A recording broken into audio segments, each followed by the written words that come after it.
The reason there is so much violence and chaos in the black precincts is the disintegration of the African American family. He's got a point.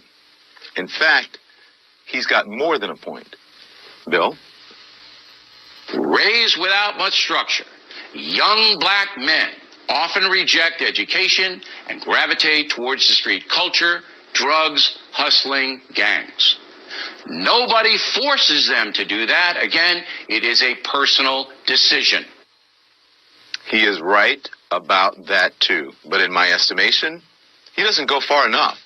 Because black people, if you really want to fix the problem, here's just 5 things that you should think about doing. Here's number 5. And if this doesn't apply to you, if you're not doing this, then it doesn't apply to you. I'm not talking about you. Here's number 5. Pull up your pants. Some people, a lot of them black, gave me flack for saying that recently on the Wendy Williams show.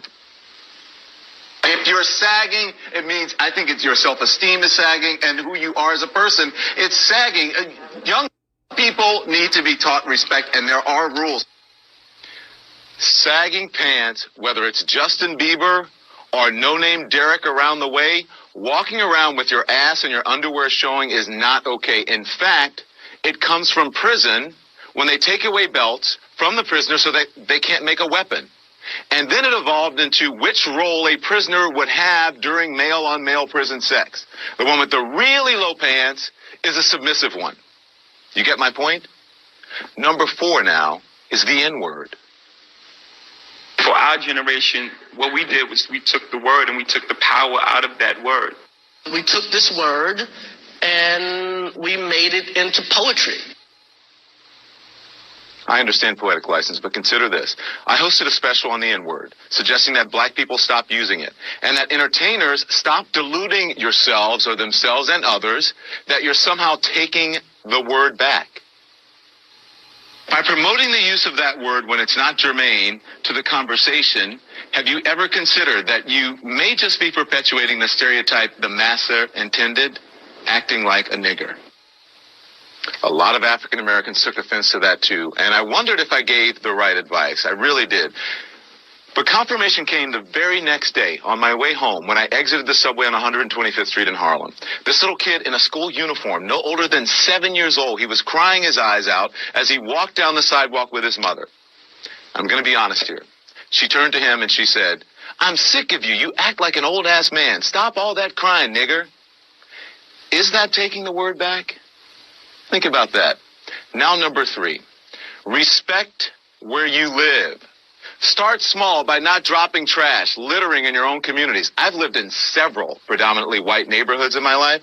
I rarely, if ever, witness people littering. I live in Harlem now. It's an historically black neighborhood.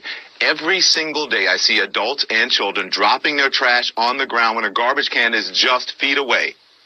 Just being honest here. Number 2, finish school. You want to break the cycle of poverty? Stop telling kids are acting white because they go to school or they speak proper English. A high school dropout makes on average $19,000 a year.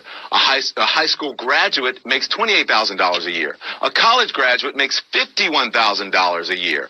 Over the course of a career, a college grad will make nearly $1 million more than a high school graduate. That's a lot of money. And number 1, and probably the most important, just because you can have a baby, it doesn't mean you should, especially without planning for one or getting married first. More than 72% of children in the African American community are born out of wedlock. That means absent fathers. And the studies show that lack of a male role model is an express train right to prison. And the cycle continues. So please, black folks, as I said, if this doesn't apply to you, I'm not talking to you. Pay attention to and think about what has been presented in recent history as acceptable behavior.